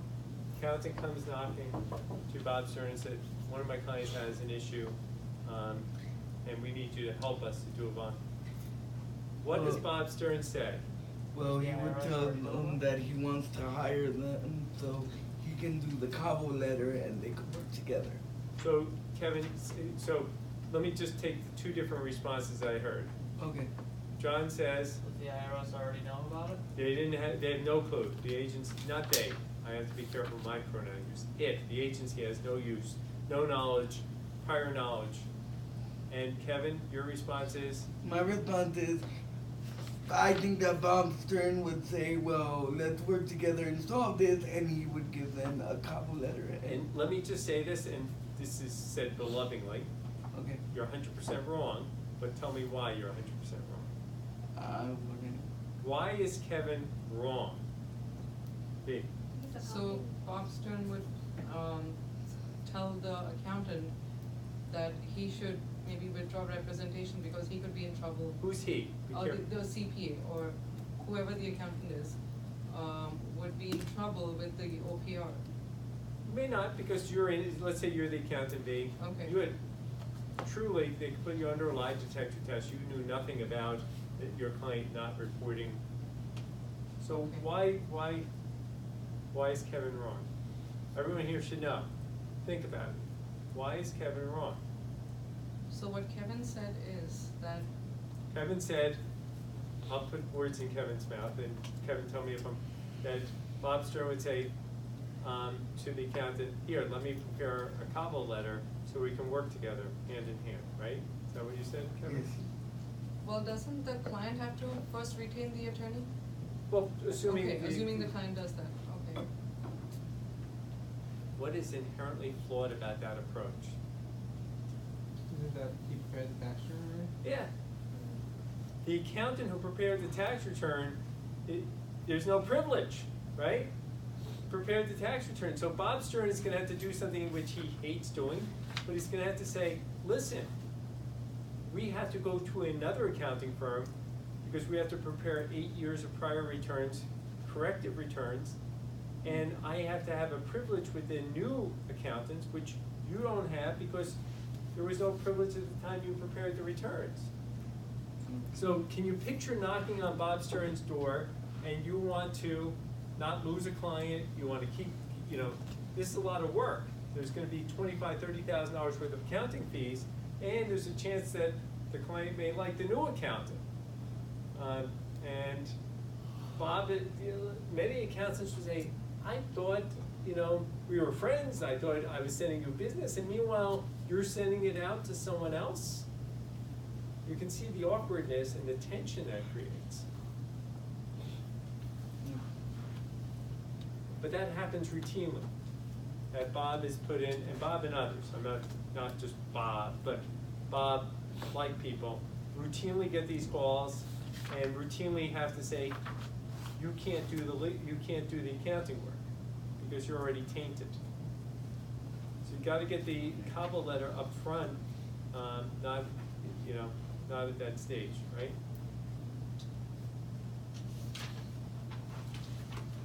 Okay, 4-18, guys. Megacorp engages a law firm of outside and counsel, provides Megacorp with respect to a transaction that will involve the sale of a European business that Megacorp has owned and operated for a number of years. Outside counsel wants to hire an accounting professor to assist the firm in understanding the differences between U.S. and foreign accounting for the transaction. Will the communications between the lawyers and the professor be privileged?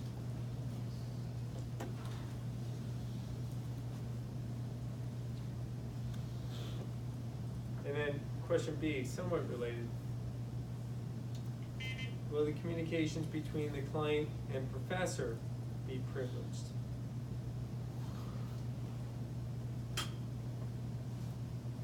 Any gut reaction here? Yes. Let me ask Peter and then V, see if you agree with Peter. I think it would be close because it's very similar to the language issue that, you know, the lawyers are hiring the professor so they can explain to them that the European, supposed to have to do. So yeah, I think it's privilege. The lawyers don't understand it. So, I can't hear what he's saying. all right, so just say it louder, Peter. But I feel that it would be privileged because the lawyers are hiring the professor so they can better understand it. Because if they The professor is acting as a translator in Peter's similar to the Cobble case. V, what do you say? Yeah, as long as the cover letter is signed, everything is privileged. All right, so, Or most of it. and is what privileged. would it be if you're, just If be it's, careful. it's a tax shelter? Well, Would that change it? no, that wouldn't change it for the attorney. And if the cover letter is signed, it wouldn't change it for the accountant either. Right, I mean, if it, So- remember, the attorney-client privilege would be a blanket. Right. Oh, by the way, I left most of you with a question, I think on Wednesday, that you guys were gonna get back to me, just out of curiosity. Brian, you check your car insurance? Oh. Forgot. Anyone I remember? actually looked into getting an umbrella after the last conversation. Yeah, I looked into an umbrella, but they said you gotta have the absolute maximum in auto insurance coverage before you're eligible for an umbrella. okay? But Yeah, so that means that like. dissuaded you? It Well, shouldn't. I mean, the maximum in auto insurance wasn't that much, but then they quoted something ridiculous like $1,100 for like $1 million, and I said, That is too much. They yeah, should but we charge you. have, there were 2 minor fender benders Okay. on, in the Hey, last. your record's a little tainted, so she's not a good example, but Okay. Ryan, you don't remember, or you didn't look. I know when you get rid of the limitation on lawsuits feature, that causes your insurance rates to skyrocket. That's a different issue. But you That's- have to do that usually. No, you So- don't, not to get an umbrella. You do not have to, get verbal threshold, where you retain your right to sue. I can tell you that. I don't have it. Well, I think with the, maybe it's like Well, look, area difference? did anyone find anything out of their own personal plight? Did you have good insurance? I don't have a car. Okay, that's right. I did find that. But then they also said that because I have a teenage child, Yes. that's why it's expensive, and I'm like, I know someone who has 3 kids, and he's. Wait, but the idea was you gotta get it before your son became driver's age.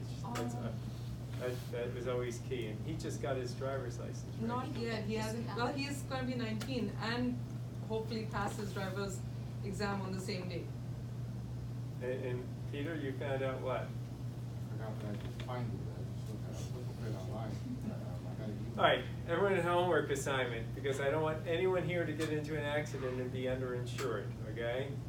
Just like I don't want anyone to be sued in this for your accounting work, I don't want you guys to have a car accident and be underinsured. So, seriously, make sure you have good car insurance. I know V lived it.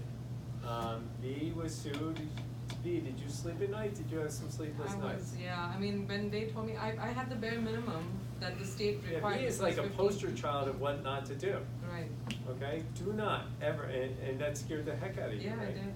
And if we're at a worse accident, Yeah. you might have had to declare bankruptcy. Right. I mean, yeah, possibly, but because of that, I increased the coverage to 100, 300. I found something. I'm like, It's still very low, if you don't mind me saying. I found something Okay. from 2013. It's not the same Ouch. company. It All right. says here, I actually have the declaration here. This one's 2013. It says bodily injury, 250,000 / $500,000, property damage, liability. Right, but his coverage is only 250,000, which I still would say But is that's too the low. maximum, right? No, 250, no, 500 no, the million is maximum. maximum before you even get it. Some policies consider $500,000 maximum, some consider $1 million. But then, what's your deductible? My deductible's always been 1,000. So consider raising your deductible and raising the amount you're covered, because everyone in this room can afford that. And look, smaller accidents, you don't want to report it, right? Everyone knows that, right? I mean, I do have $1 million on property damage liability. Yeah, but 250 for bodily injury, if you hurt someone, they're gonna sue you for more than 250, I can promise you that. It's fine. Right, good, all right.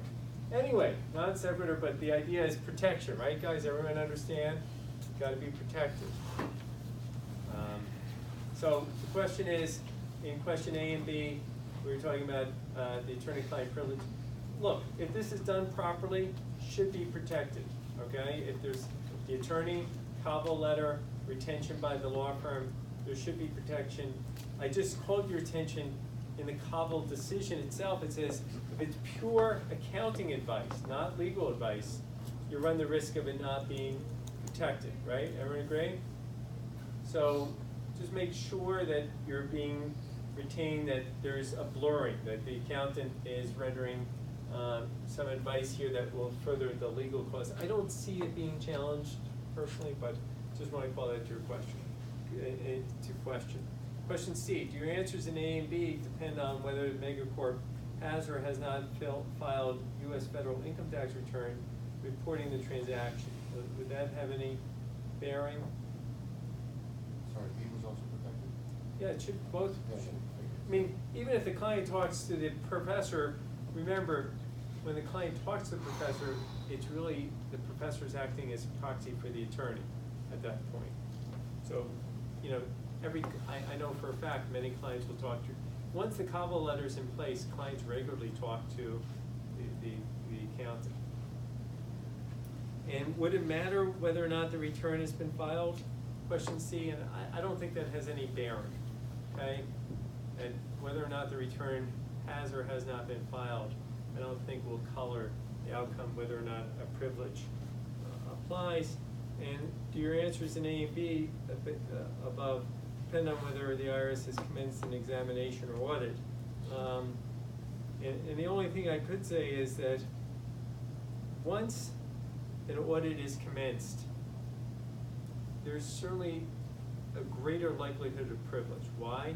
Because remember, is business advice necessarily privileged? No, right? Everyone agree? Business advice is not generally privileged. And once there's an audit, it's much more likely that it's going to be legal advice. So the response to question D is it enhances. Remember, privilege is a fluid kind of concept, right? It's not black or white. So your response to question D is once there's an audit, it's much more likely to be privileged communication. Is that because if it's more not privileged, then the IRS would know the decision, and then as the auditor side, they would have the advantage, correct?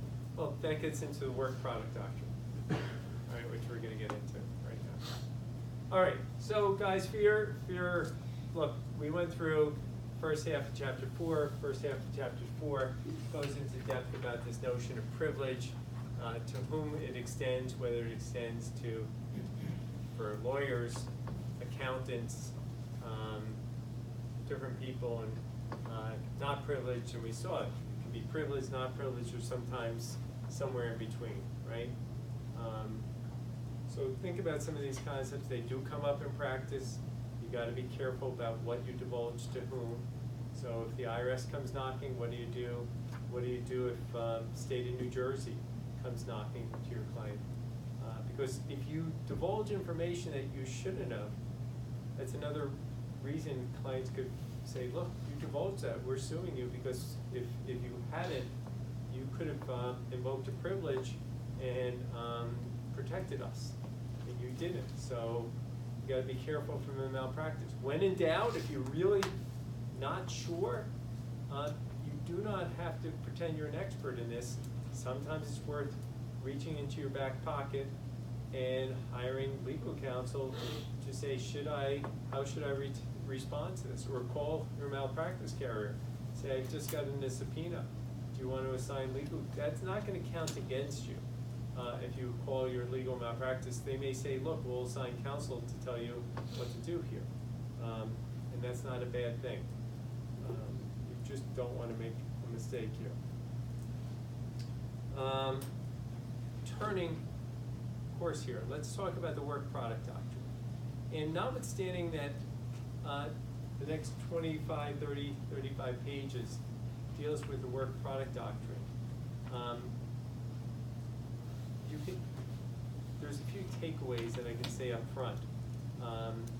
That this doctrine, if you thought the attorney-client privilege was hard to necessarily get a good handle on, well, you're about to go into yet another higher echelon of confusion, because the work product doctrine is even more blurred. There's some information conveyed on page 191, 92.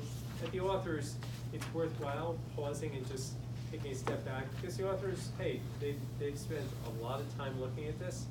So by the way, I was just going to point out, I know, that if you do hire legal counsel about trying to resolve whether something is privileged or not, good news for your team is it's a deductible expense under 162, right? And there's no floor or miscellaneous expenses for ascertaining whether or not something should be deductible is definitely a 162 ordinary and necessary business expense. So even though you might say, who wants to spend $3,000 to $4,000 getting a legal opinion, protect your license, and your out-of-pocket expense is much less than you might think, just because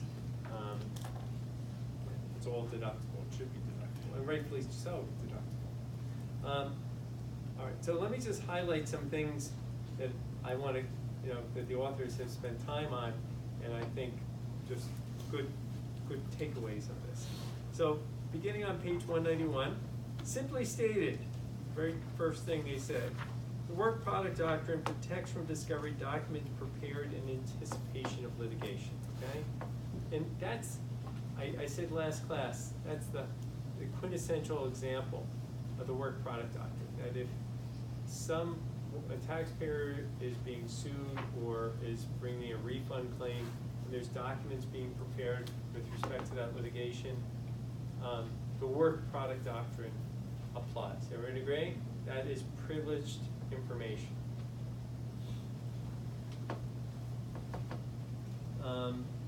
And it goes on, and by the way, this rule, just so you know, is derived from a U.S. Supreme Court case from over a half a century ago.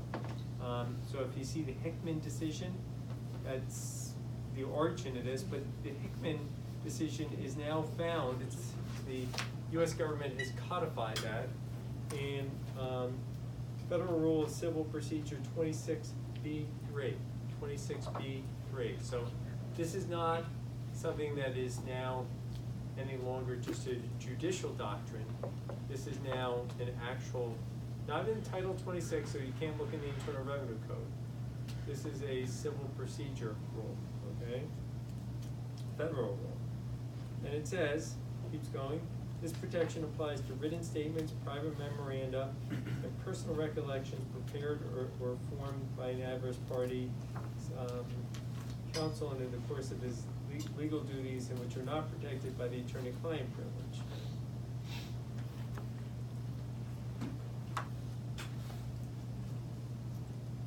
And the last two lines say litigation need not have been commenced or even imminent for the doctrine to apply. Rather, litigation or administrative adversarial proceedings must only be a real possibility at the time the documents are prepared.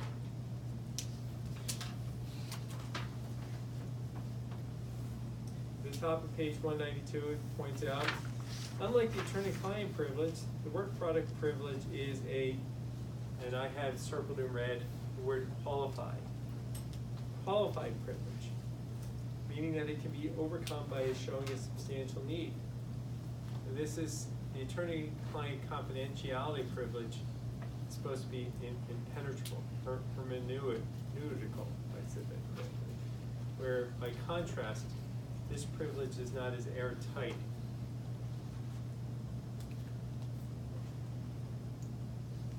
And then, before the case, this court points out that even if you have an attorney-client privilege which is waived, that the work product doctrine may apply. So we talked about the notion of waiver. Well, even if you waive it in one context, it still may be preserved in this context. All right?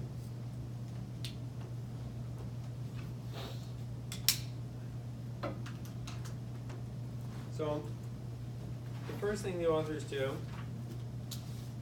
what the authors are going to do here is introduce us to a series of cases that try to give you an idea of how this doctrine has been applied in practice.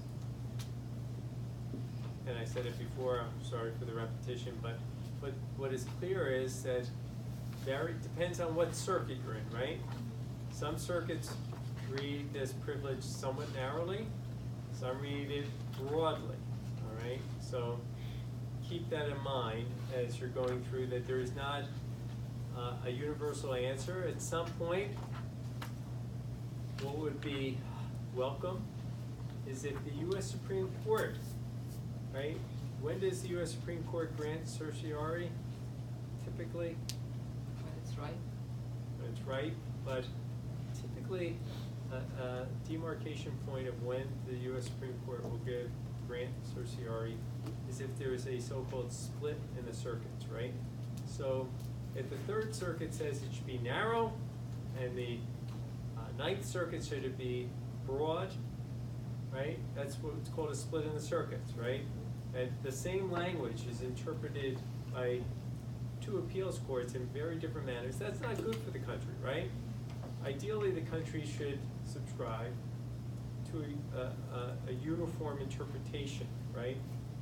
Because notwithstanding there's 50 states, there's supposed to be one federal government. So the Supreme Court is often called upon. That's a great situation where the Supreme Court should render an opinion. And ultimately, since this is not a constitutional issue, if Congress doesn't like what the Supreme Court decides, whether if the Supreme Court decides narrow, moderate, or broad, Congress can always come back and recraft it, right? That's, all right, so I'm just, the lay of the land right now, this book, in the days, months, weeks, years to come, if the Supreme Court could take up this issue, because there is a split in the circuit. Let's look on page 192 and then we'll take a break. Let's look at this one case and then we'll take a break. The Edelman case, okay? This deals with, it says right in front, this is an appeals court, Second Circuit, so it's up in New York. The proper interpretation of the Federal Rule of Civil Procedure 26B3, entitled the rule, or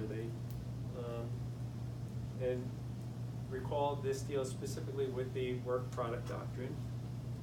And they spell out in the first paragraph what's the issue before the court. We must address whether a study prepared for an attorney assessing the likelihood, the likely result of an expected litigation is ineligible for protection under the rule if the primary or ultimate purpose of making the study was to assess the desirability of a business transaction which, if undertaken, would give rise to litigation.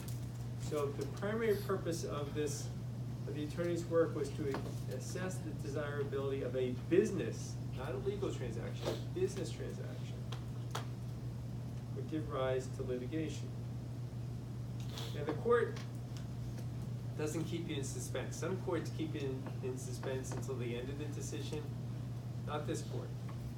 Right up in front, the court holds means concludes.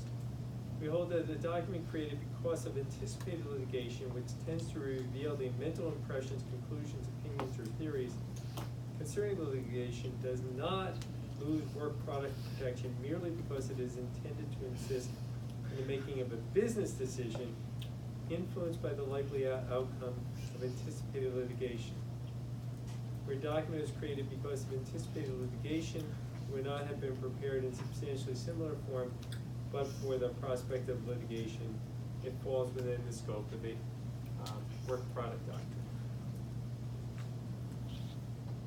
Now, notice the year of this opinion, 1998.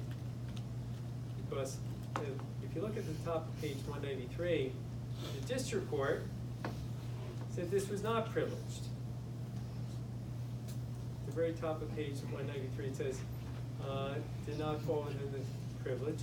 The next sentence says, because we cannot determine whether the district court used the correct standard, we vacate the judgment and remand for reconsideration. So it's going to remand it for reconsideration.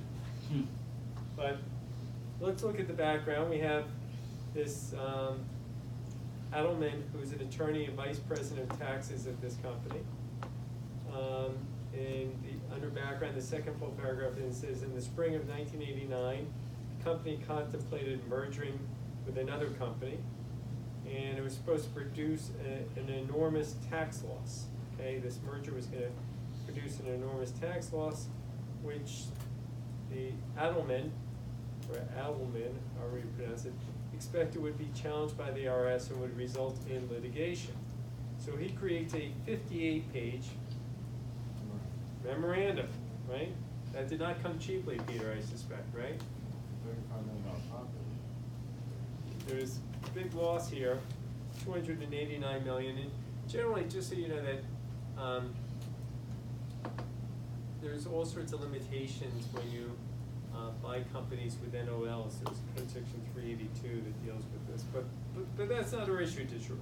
There's going to be some real issues and controversies, but this happened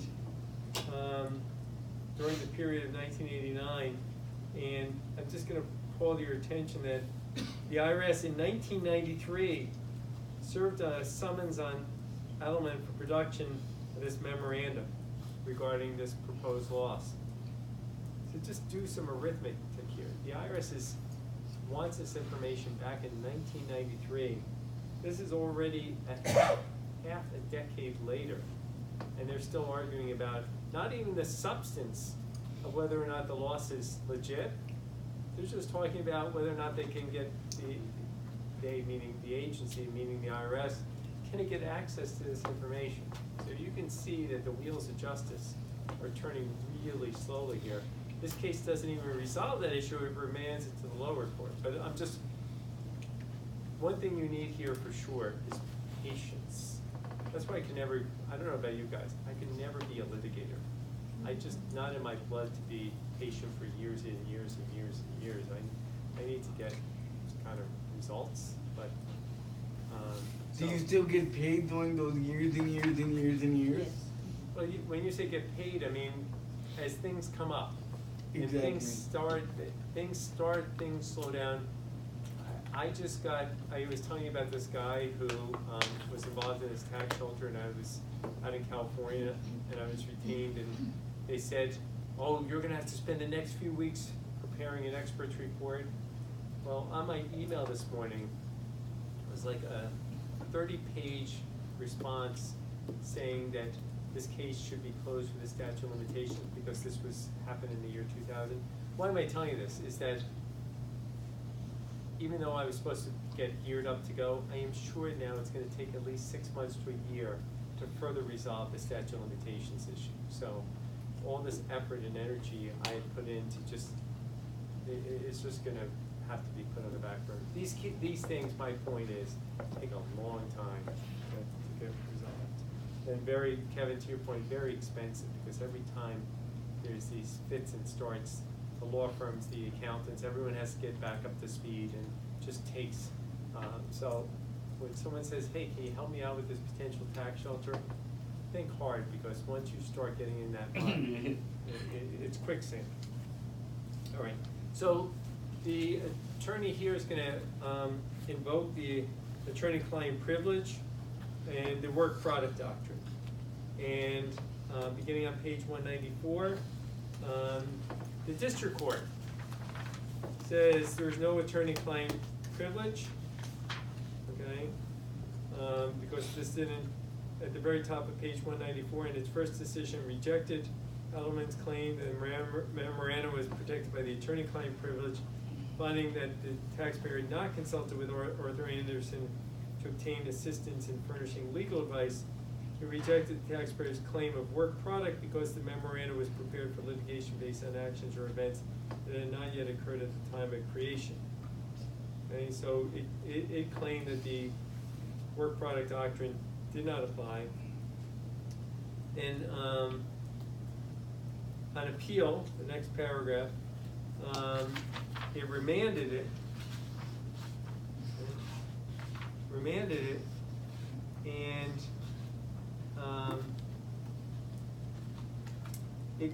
on remand, it claimed, the appeals court, that they applied the wrong standard insofar as the work product doctrine was concerned. In the middle of the first full paragraph on page 194, it says, for example, where a party faces the choice of whether to engage in a particular course of conduct, virtually certain, which I have circled in red, virtually certain to result in litigation, and prepares documents analyzing whether to engage in that conduct based on the assessment of likely result of anticipated litigation, we concluded that preparatory documents should receive the protection. So, they remand the case, and even after the remand, the IRS prevails, okay? So the IRS prevails, and now it's going back up to the appeals court again, okay?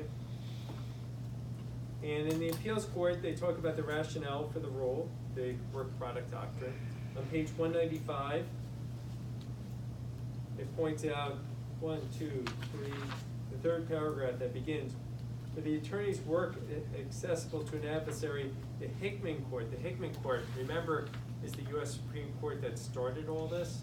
The Hickman Court is the genesis behind the work product rule. The Hickman Court cautioned much of what we now put down in writing would remain unwritten for fear that the attorney's work would redound to the benefit of opposing counsel.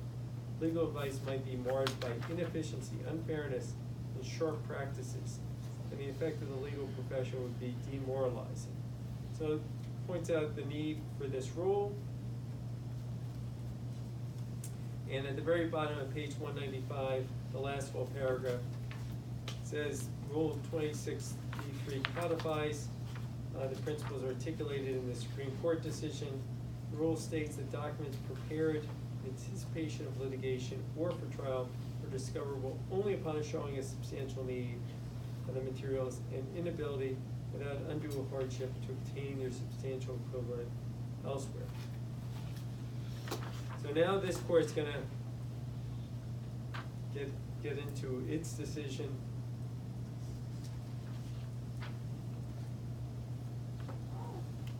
So it's gonna point out on page 196, 3 lines down where there's clarity, 4 lines down where there's clarity. It is universally agreed upon that a document whose purpose is to assist in preparation for litigation is within the scope of the rule, thus eligible to receive protection if other conditions of protection described in the rule are met. So the court says this is clear, no issue. That if you're preparing a document directly for court, that's good. Next sentence says, the issue, however, is less clear as to documents which, although prepared because of expected litigation, are intended to inform a business decision influenced by the prospects of litigation. So now, hey, you're preparing a document, but there's really a business decision orientation in the document. Would that still be protected?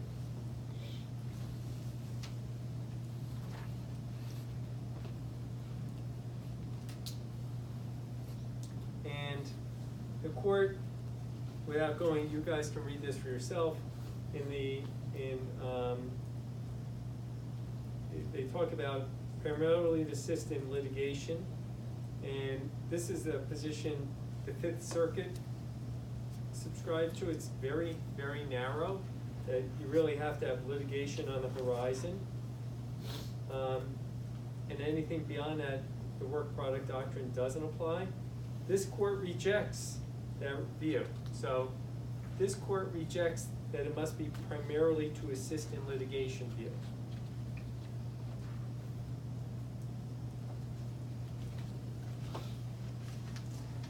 And it goes on, and you guys can read it for yourself.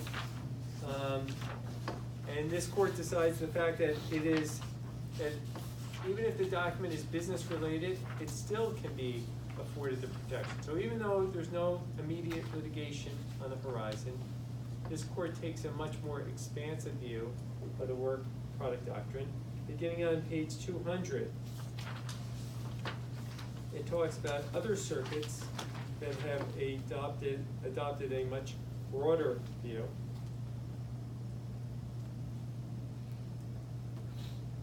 And based on this broader view, it's going to remand it again to the district court. Yeah, I know, painful. If you look on page 201, the second full paragraph says, if the district court concludes that substantially the same memorandum would have been prepared in any event as part of the ordinary course of business of the undertaking the restructuring, then the court should conclude the memorandum was not prepared because of expected litigation and should adhere to its prior ruling denying the protection of the rule. So if there's no real, this document would have been prepared no matter what as part of a decision making. There's no privilege. But by contrast, the following paragraph says, on the other hand, the court finds the memorandum would not have been prepared but for the taxpayer's anticipation of litigation with the IRS over the losses generated by the restructuring.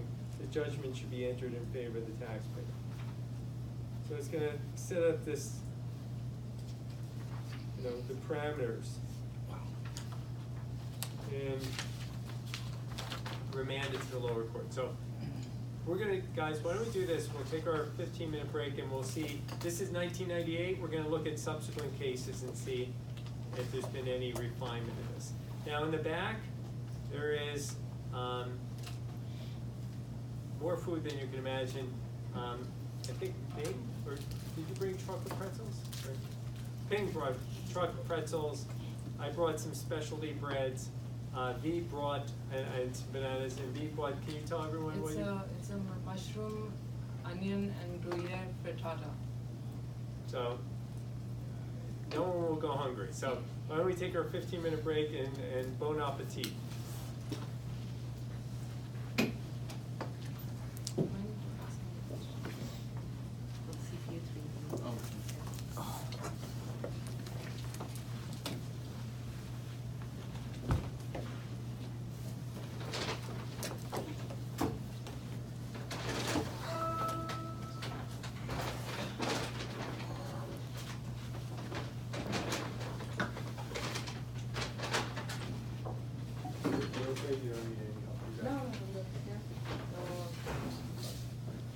But not sure I have enough forks and knives, but whatever.